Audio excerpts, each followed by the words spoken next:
Thank you for joining the Detroit Buy, Hold, Invest podcast. I'm your host, David Rabior, broadcasting live from the gritty city of Detroit, Michigan. Today, we have a very, very special guest on the show, Adam Cook. He is coming live from, where are you, Miami right now? South Beach, baby. South Beach, sun, fun, and showing the guns. Adam Cook live. Today, we're going to get into some different relevant topics about investing. We are going to try to not only just talk about how to be successful in investing in the Detroit market, but also how to be successful investing in life. And I wanted to bring Adam Cook on the show today to talk a little bit about some of the things that he's been up to, but a little bit of background first. Adam is a very savvy investor. I met him in 2018. He was coming into town as a acquisition guy for a major opportunity zone fund. What was the name of that fund? Detroit Renaissance Fund. The Detroit Renaissance Fund. And they came into Detroit like a bull in a china shop, and they were ready to buy, and they were ready to renovate, and they were ready to hold these properties long term for the opportunity zone, which I've talked about before on my show, where you buy these properties in certain designated areas, you renovate them, and then you hold them for a period of 10 years, and then you can become capital gain exempt. Those are basically the cliff notes on that. And today I wanted to bring Adam on because our relationship has evolved over the years from Adam coming into town and being an investor that was, coming in, buying all these houses and doing renovations and building a team, and which led to a brokerage and a lot of different things. So Adam's had a lot of success.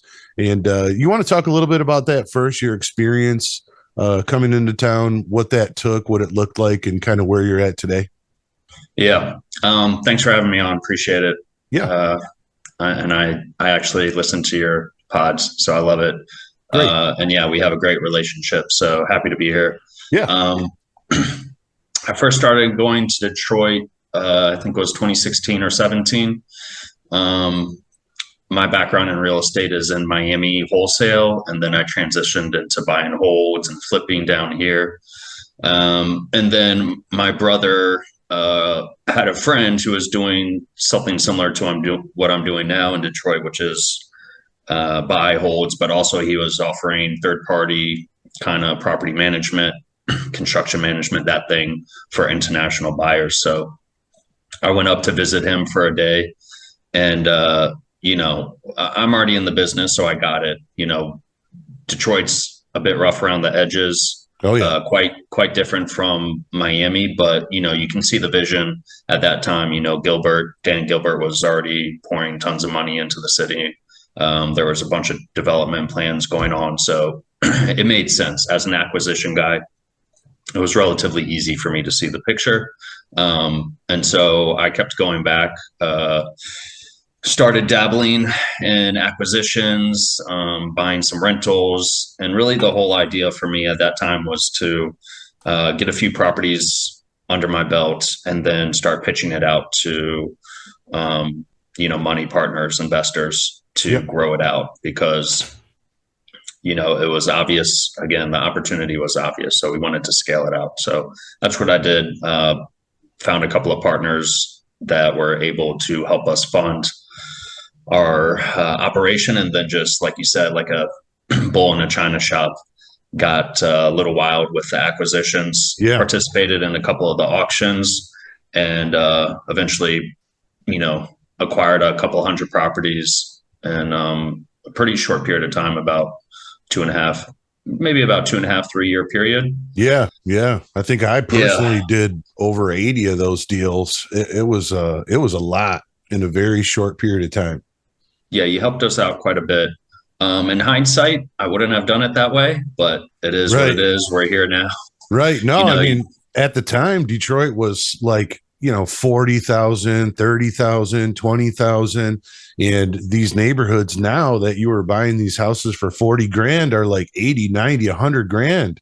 And it's only been, 5 years when it really started to ramp up. But some of those deals that you bought were so cheap And now, I mean, the just the scale of equity that's grown in that short period of time, even if you would have never touched a lot of those houses, they would have doubled in value. It's fair to say. So, and a lot of those development things that you're talking about as far as Detroit goes, like the downtown area back then in 2018, let's say, versus now, I mean, there's major stuff going on in Detroit that just was not going on then. And it's really great to see. Yeah, I mean, we all kind of, as locals, it's a little bit different, and you see it over a longer span and longer period of time. And there's, for me, it was like kind of rolling the dice, but it's like, it's kind of surpassed all our expectations in regards to the development side. Yeah, I mean, for sure. You guys know better than I do. When I started going there, 2016, just a totally different town. Yeah. So yeah, and a lot of people, experienced really terrible results during COVID as far as the moratorium on eviction and tenants that were good tenants, even Section 8 tenants or cash paying tenants, whatever it was. A lot of them could have paid the rent, and they did. But then people that they knew were like, oh, listen, you don't have to pay rent. These landlords are going to get this free money. And a lot of people that were good tenants stopped paying rent just because they knew they could, not because they couldn't pay anymore. And then that led to, people like us having to wait 18 months to get compensated for all this back rent, which has kind of reared its ugly head now in the market because you have people who would be and are still like good tenants. And then they took advantage of this ceremony at that time. And now when you run their background, they're looking to get a new rental. They look like someone who won't pay rent. So we won't rent them. And it's caused a huge issue in the tenant pool. Like the last year and a half has been very, very difficult to find a quote unquote qualified tenant. Like we're always pushing the bar on that. And I think, a lot of what was going on prior to COVID, the tenants, it was less money for the houses. It was less money in rent, but like you could qualify a tenant and there wasn't as much negativity, as there is now with these tenants where the rent is super high. And then there's all these problems with qualifying. I mean, that's been definitely a challenge. Have you seen that on your side? Yeah, 100%. I think, you and I don't talk about this a lot, but I think that's just the natural consequences of too much government meddling instead of, the free market. Absolutely. And with Sarah and the moratorium, I think it's a good segue to Section 8. Fortunately at that time, I don't know, probably 95% plus of our tenants were Section 8. Yeah. So as we know, every voucher is different. Not everyone, pays the same amount, but yeah, even if they weren't great tenants and they stopped paying, at least thank goodness with Section 8, we were still getting some income. Right. As opposed to a cash portfolio. If they stop paying, then you're kind of screwed as a real estate investor. And that's a lot of people don't talk about that, especially if it's a cash tenant and you're sitting there waiting, like you said, 2 years, 18 months or whatever for the Sarah funds that may not hit. Yeah. They may not hit. Right. And they may not even backdate it to, your total cost, your maintenance costs, right. Your insurance, blight tickets, all that stuff that goes along with it. Yeah. That's a huge hit to investors and landlords. And, the narrative is often about like greedy landlords and greedy this, but we eat the brunt of a lot of those economic downturns. Right. I'm not trying to like sound like a hero or anything. It's just the reality. So I think that's one reason why Section 8 is extremely important, to at least like blend into your portfolio. Or if you're starting, if you're starting from scratch or you have like 10 cash tenants, you probably want to consider, depending on the neighbors you're in, right? Or the neighborhoods, because every neighborhood's different. And maybe you don't want a voucher in a certain neighborhood because it doesn't max out enough. Yeah. But Section 8 is arguably one of the best investment vehicles in economic downturns. Right. Yeah. And I would say don't listen to these stupid online gurus like that Tom Cruise guy who's trying to tell everybody you can, buy a Section 8 house for $2,000 out of pocket and like make all this money. Like that's not how easy it really is. But the the evolution of this business from even 2017. I mean, back at that time, if you bought a $35,000 or $40,000 property, you were getting a tenant at like 700 to 850 in there, and people were like all over that. And back at that time, people were saying, "I don't want a Section 8 tenant. They're terrible. They're going to destroy my property. They're horrible people," and this and that and the other thing. And now people are coming to me and they're like, "I only want to rent a Section 8. I don't want anybody but that." And then those very same people, they'll get let's say a 3-bedroom house and they'll rent it for $1,400 and the tenant will have like a portion of under $100. And then all of a sudden the tenant doesn't pay the $100 and they're like, "I'm going to evict them." And I'm like, are you kidding me? Like, you're getting $1,300 from Section 8 and they can't pay you $100. Like, work a deal out with them when they get their tax money back or whatever. But at the end of the day, the return, even without the portion, is so extremely good that you shouldn't have a problem. And sometimes we have to be, everything has to be kind of tentative and everything has to be looked at with wise eyes, because, putting a tenant out and then letting the house go vacant and then going through rehabbing it, refreshing it, finding a new tenant, placing them, making sure that they have the money to move in, which these days, when the rent is $1,300 and someone wants, $2,000 to move in from a Section 8 tenant who's getting all their money from Section 8, like, it's fair to say they probably don't have the money. So we have to be extra cautious about tenant placement, but we also have to be extra understanding of the fact of who it is we're renting to and like what their means may or may not be. And then a lot of investors want to do Section 8 as a landlord and they don't really relate to that type of human being and like the Section 8 person, that demographic, like who is that tenant? What do they live like? What kind of a person are they? Like, what should you expect from that kind of person? And if you're from, some higher form of life, right? You live, in California, you live in New York, and like, Miami Beach. you're wealthy and you don't relate to like that particular type of human being, which they're not bad human beings, but they probably don't see things the way that you do if you're, living high on the hog, right? So you have to be able to relate to that. And between all of these kind of factors, some investors, they come in and they buy stuff and they put these Section 8 tenants in, and then they throw them off to management and they say, "Hey, just don't bother me unless, you're sending me a check." And like we all know as experienced investors, like that is a recipe for disaster. And you have to be involved and you have to have some kind of background to understand who it is that you're renting to and why.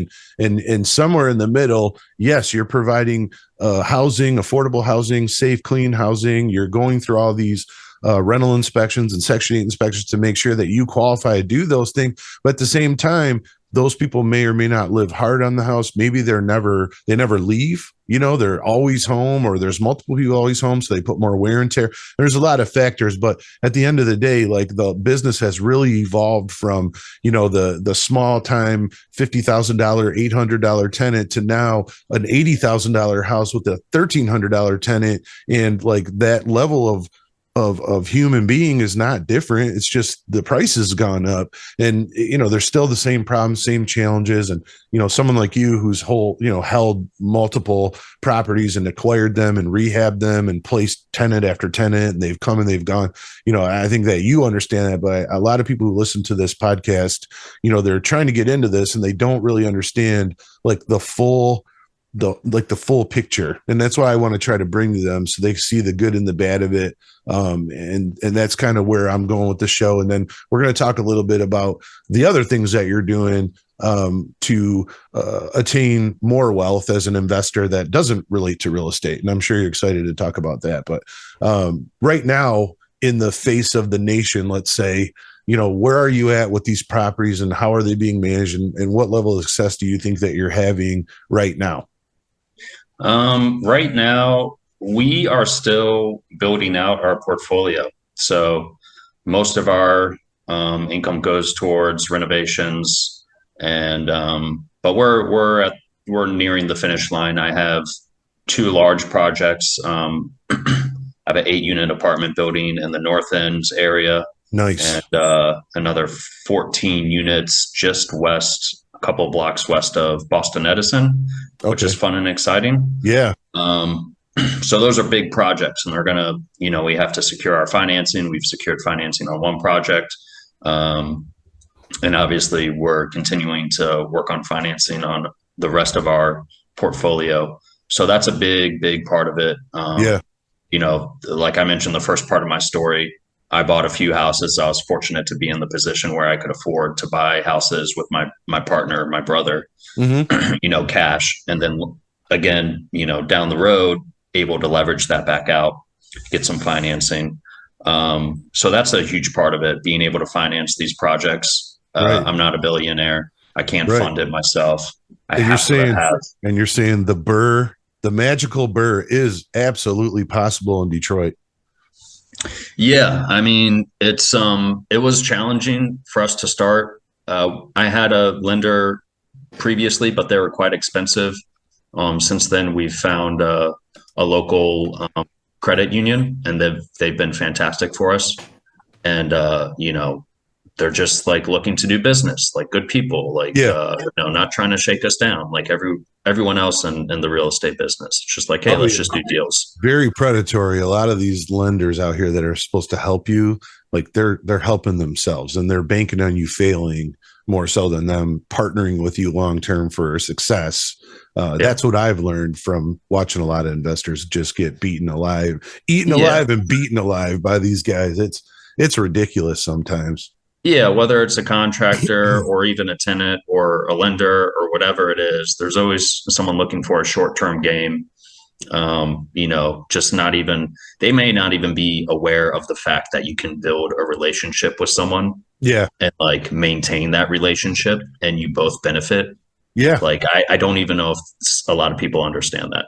Yeah. No, a Which long term relationships with someone who's a repeat, quote unquote partnered client, whatever you want to call them, is just so much more beneficial than trying to hit one lick and make money off them once and then the experience is bad and they go away, because then you become like the equivalent to a buyer's agent in real estate, where like every relationship that you have is like a hump and dump, or it's like a one night stand. You reinvent yourself, you find someone new, you go, you make all the promises, you go out, maybe you achieve like the goal of what they're looking for, and then their experience is good or it's bad or whatever, but then they go away and then you have to do it for the next person over and over. And that's why myself as an agent, I spend all my time like investing my time in people who like want to partner with me as a trusted partner, quote unquote, or per se. And then they buy from me over and over and over again. They trust my analysis. They trust the contractors I have. They trust the things I'm doing. And then when they go to sell or they want to exit, like who are they going to call? Me. Of course, they're going to call me because we've shared all of these things and I've helped them get to a certain point. So they want to exit through me. And then maybe they come back later or maybe they don't, but at least I leave that into a relationship where down the road, we still, are partnering on things, or we still have a friendship, or we communicate or whatever. And that's like always my goal. But it feels like in this market, there's just so many predators that they're just trying to make a quick rip off you, like a wholesaler. I just did a deal the other day. The guy's telling me, oh, there's no money in this. And like, I'm barely making anything and this and that. And the house was like $100,000. And so my guy bought it and he was like, don't worry, when I flip it, you'll be the agent. I'm like, all right, cool. And we go to closing and there's a $30,000 assignment fee on it with 15,000 going to someone who I don't even know and 15,000 going to the guy. And then when we get to go to the closing, we walk through it and it's still full of like 40 yards worth of debris. And the guy's like, man, I can't offer you anything for that. Like that's between you and the buyer. You guys got to figure it out. So he wouldn't even come off like $1,000. So we closed the deal because it was still a good deal. And then he sent me deals like the following day and the day after that. And I told him, I'm not ever buying another house with you ever again. That. And he's like, well, your fee is between you and the buyers. Like it has nothing to do with the fee. Like I'm going to make money on this regardless as a listing agent. And I'm probably going to end up making, $4 or $5 grand on the thing, but it's the principle. Like you just made 30 grand. You acted like you were barely making any money and you were just barely scraping by. And then you make $15,000 to daisy chain a deal from another guy. And you want to give up $1,000 to put a dumpster in the driveway. Like we can't do business anymore. That's not how I do things. I would have eaten that myself every day of the week. And I would have said, no problem, dude. I'll put a 40-yarder there and I'll throw you $500 toward the labor to remove the rest of the stuff. That's just me. because I'm looking for repeat relationships. You know what I'm saying? Yeah, the daisy chain is rife in Detroit. I'm not sure why. That's why you and I dabbled in a brief partnership wholesaling. Yeah. It's one of the reasons I consider it, because I think there's a huge opportunity there. So Yeah. I just anyone don't have the listening that time wants to, Yeah, I don't have the it's a big capacity. business. And my problem has been for the last couple of years, I have a lot of ideas, I have a lot of money, and I have a lot of people that have money that want to do things, and I just can't physically do all of the things. And people say, well, you should hire a virtual assistant, or you should hire this and that. I've tried doing those things and they just don't. It's like one of those things where you hire a new worker and you spend a week training them and they just don't get it. And you're just like, get out of the way and I'll just do it myself. And now you're just paying them to sit around and watch you. And I have a big problem with that. And that's been an issue for me. And some of it is my own fault because I have, control problems when it comes to running my business. And the other part of it is generally, like, most people that I have met that I've offered to do that have just not been what I'm looking for. And I finally did meet this one new guy who was a wholesaler. He became an agent. He did like 50 deals or whatever. Now he's asking me if he could jump on board with me. And I feel like he has the potential to be something special. And like, he's a young guy and he's hungry and he wants to make money. And I think that this might be the first person who I'm going to find that, like, really, I think I can change this guy's life. I really know I can, with just the crumbs that fall on the floor that I don't want to deal with. He could probably make $100,000, Yeah. And so anyway, it's always good to, go into these type of conversations for people that are listening. And I want to do like multiple shows with Adam for everybody. So you can kind of dive into like the progression of someone who comes in from out of town, makes a plan, figures out what to do, tries, has success, has some failures, has problems with the contractors and the dealings of like every day. I mean, like, nothing to do with Adam's story has gone perfectly. Like, if anybody were to say that, we'd all be lying. I mean, this is like a boxing match. You take punches, you give punches, and at the end, you just hope that you gave more than you took. I mean, that's fair to say, right?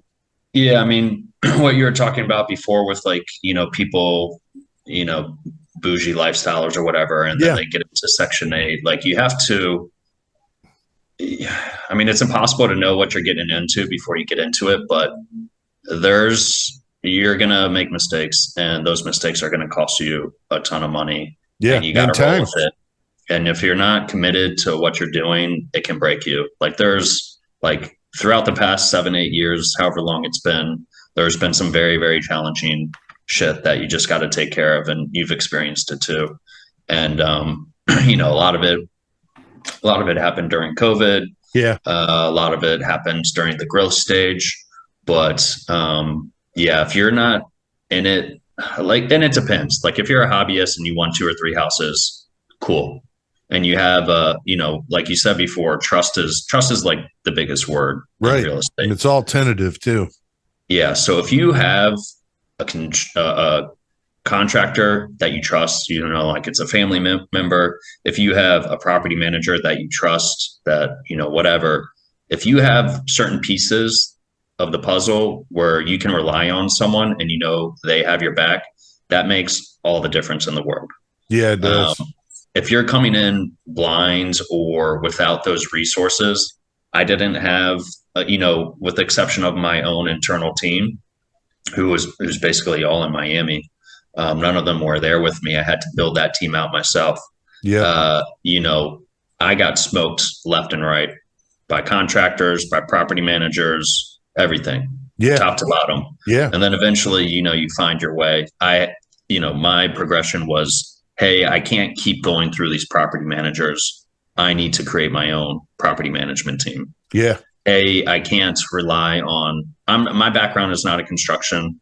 I'm pretty good at running through things and knowing what's going on, but I've never worked in the field. I've never been the guy who spent 18 hours a day swinging hammers. So I had to build out that team. I had to hire a professional and train him.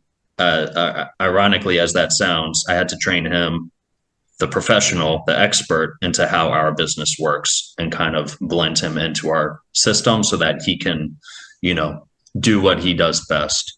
Yeah.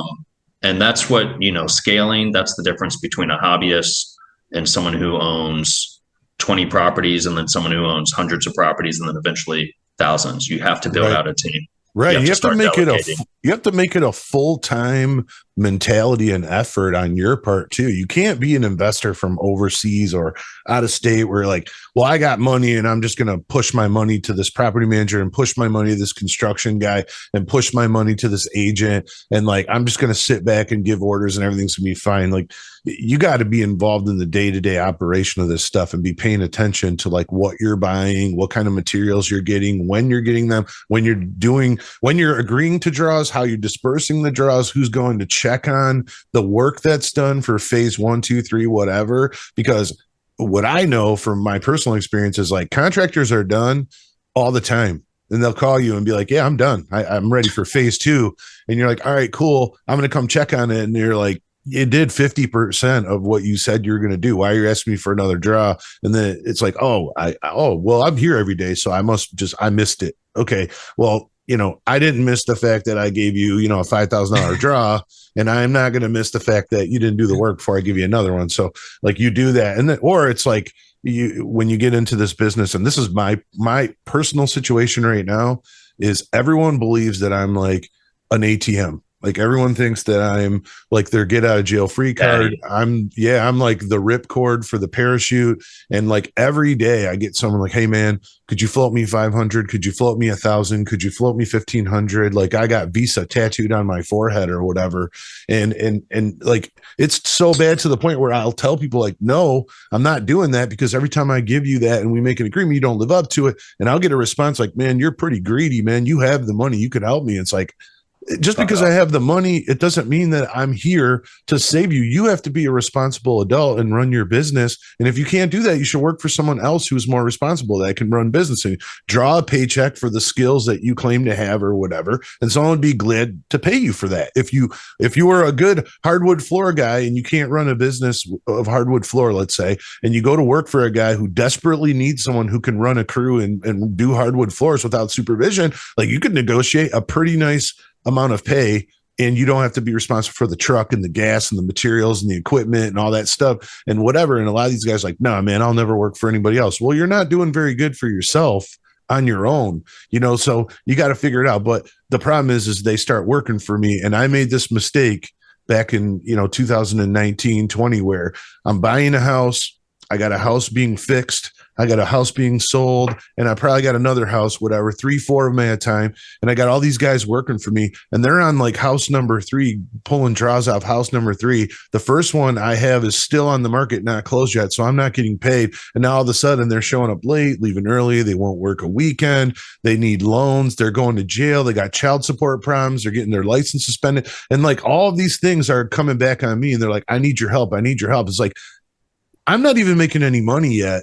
And you guys are, $100,000 ahead of me, and you're asking me for help. And I'm supposed to, shoulder the burden of all the stupid mistakes that you've made in your life. And these are the type of things that you don't realize when you become an investor. And then when you become one, you realize why it's easy to get gray hairs. It's really easy to tire out on it. And that was my experience. And I said, after I did a house, and I say this publicly, I did a house in East English Village, and I lost $50,000 on that deal. I had bad experience with a partner of mine. The house renovations went into way higher than they were supposed to. We had people stealing materials. We lost a bunch of stuff. People broke in. We had last minute problems like sewer issues. All this stuff came up. And then when we took it to market, we put it up. We had interest at the price, and it appraised low. And then we dumped that deal and got another buyer at the same price, and then it appraised low, and we lost like 15,000 there. And at the end of the day, it was like 50 grand. I threw my hands up and said, I'm not flipping houses anymore for a while. You guys are way too codependent on me. And I got like $50,000 I lost on this. I got like $40,000 in money out on the street with all these guys that are working for me. You guys need to dry out and feel what it's like to not have someone to depend on for a while. And then I'll get back to flipping houses later. And then it turned into me basically just selling those flips to my investors and helping them, with their projects. And then I'm making money on the front and the back. And it was actually more streamlined and lucrative for me to do that. And I've decided to not really flip houses unless one falls in my lap that's really good. I give those opportunities to my investors, and I just choose not to anymore. And that's because my experience just got me so fed up. I'm like, you know what? you guys are going to do work for me, for other people, and you're going to get paid by the job. I can't have you be in codependence of me anymore. And that's where it went for me. And it actually turned out good. But for some people, they don't have that option because they're not in my position. So, Yeah. We all go through, these problems, and like being an investor is not easy, or else everybody would do it and we'd all be rich and have nothing to talk about. So, Right. So anyway, what I want to do is kind of shed some light and be honest with people. With all that being said, like I am very successful at being as an investor, buy and hold guy, as a flip guy, as a real estate guy. Adam has had a lot of success, buying, flipping, wholesaling properties from Florida all the way to Michigan. And you've remotely wholesaled multiple properties in different places of the country from Florida, right? I haven't done a ton of wholesale in Michigan, but I've done a handful here and there. I mean, you and I did, I don't know, half a dozen or so, not a lot. Yeah. Florida, I was mostly boots on the ground. I prefer to be boots on the ground. It's just more enjoyable. Yep. Being out there and seeing things firsthand. And when I first moved to Miami, it was like so obvious what was going on. Just like Detroit, it was like, why is not everyone in Miami buying houses? Like, it was 2-3 years after the great financial crisis. So prices were rock bottom. And I'm like, this is like borderline paradise in these houses. At that time, I was buying houses in Miami in some neighborhoods for like 30 grand. Jeez. Brick CBS houses. Like Opelika and stuff like that? Yeah, Opelika. But like what I would consider like decent neighborhoods. Like okay. So not like even the hood. Not the hood. So I like to call some of these neighborhoods good hood.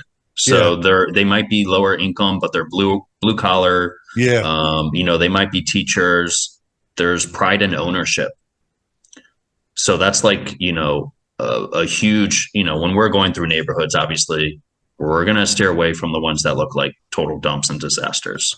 But when you see there's like a trend on the neighborhood where, they got like the little white picket fence with the flowers, and they have a clean front. I mean, the front elevation of a house can tell you almost everything you need to know about the owner and who lives there. Yeah. And that's kind of what I would consider good hood.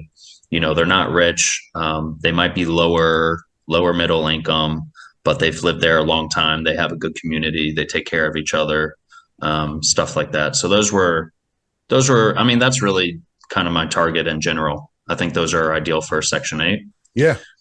I agree. A lot of them are only getting supplemental income. Like, they have real jobs and they're doing their thing. They're just getting a little bit of money to help them because it's not enough. And I mean, what is really enough now? Like, everything is so expensive now. Yeah. You know what I mean? You cannot just like go out and live life anymore unless you're making a really good income. And most people who are punching the clock every day, even if it's a husband and wife, you got 1 or 2 kids. Like, I don't give a shit if you're making 150, 200,000 a year. You're not getting by with any level of comfort where you're going and just doing what you want, Yeah. And that could be a segue into inflation and the other stuff we like to talk about. Yep. We're going to do a part 2 on this because we could bullshit all day about this stuff. And I think I only got like a 40-minute time limit on this Zoom. So what I'm going to do is we'll end this one and then we'll come back on a new one and we'll talk about part 2 of the evolution of Adam Cook and investor knowledge that I think that everybody needs, because you can't, it's like going to a place where there's a whole bunch of beautiful women and you're single, right? Like, there's going to be all these different sizes and shapes and flavors and colors and stuff. You can't fixate on just one, right? You got to go to the buffet and enjoy as many as you can. So we're going to get into part 2 of this, where we talk a little bit about what Adam's doing other than real estate, where he's having some good success and he has some great opportunities and some great subject matter that he wants to talk about. So we're going to do that. So thank you for listening to the Detroit Buy, Hold, Invest podcast. You can reach me at 313-451-0448 or check me out on my website, www.detroitbuyholdinvest.com. Feel free to hit me up with any questions or concerns. We're going to go on to part 2. Adam, I'm going to end this. Give me like 5 seconds and we'll start a new one. Just join the new link. I'm going to email it to you right now. And we will talk to you in just a minute. All right? Thanks, guys. All right. Thank you.